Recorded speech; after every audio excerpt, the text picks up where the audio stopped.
What's going on guys, my name's Bruce, welcome back to my channel, and today I'm going to show you how to turn this into this, as quickly and as dirty as possible. Can I get away with saying that?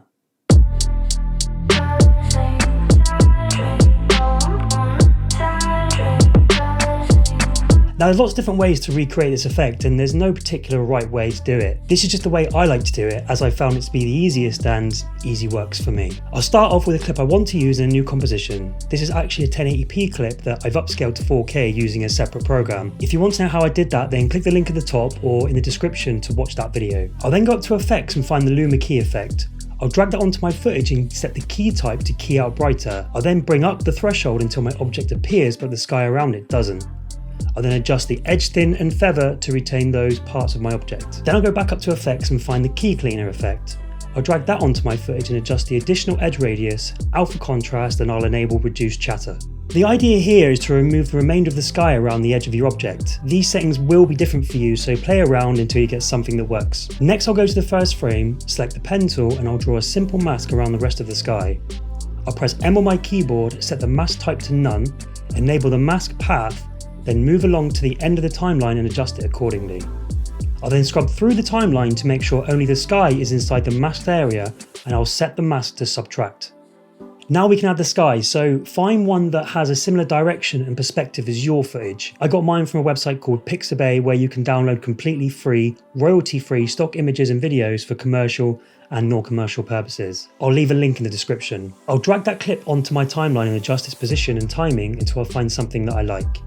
In this case, as the camera was moving forward, I wanted the sky to be going in the same direction, so I right-clicked on the layer and selected Time Reverse Layer. Now both videos were going in the same direction. Now I shot my footage in S-Log2 and this sky footage is clearly not S-Log2, so what I usually like to do is apply a correction LUT to that footage, making it more of a flat profile. To do that, I'll search for the Lumetri effect in the effects window and drag that onto my footage. Then I'll search for my Rec 709 to S-Log2 correction LUT and apply it to my footage. This isn't completely accurate as the original clearly wasn't Rec 709 either, but it gives us a good starting point. I'll then tweak the settings until I get something that matches.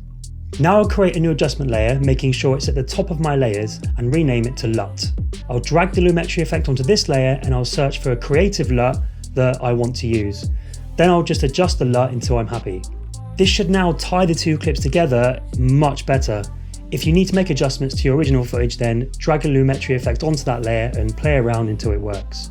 You'll probably need to go between the clips and adjust them accordingly. If you've got parts you missed or want to clean up, you can add a further mask to these areas. Just pre-compose your original footage, making sure all the attributes are inside of the composition. Then add a mask to those areas and animate the path of the mask along the rest of the timeline as before.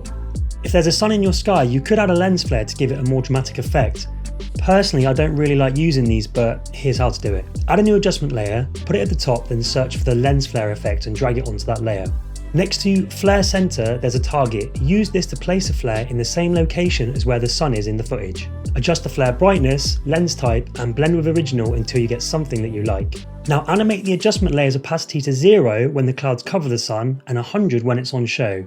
This will flicker the lens flare and simulate the clouds passing over the sun. When you're done, you should get something that looks like this. And that's it guys. Now, this hasn't come from any of my videos, I merely stuck it together in a few minutes just for the sake of this tutorial. This is by no means the only way to do sky replacements, this is just how I like to do them. If you have any questions, leave them in the comments. I'll link the footage I used down in the description below, and I'll link to where you can download your own stock footage for free. But thanks anyway guys, and I'll see you in the next one.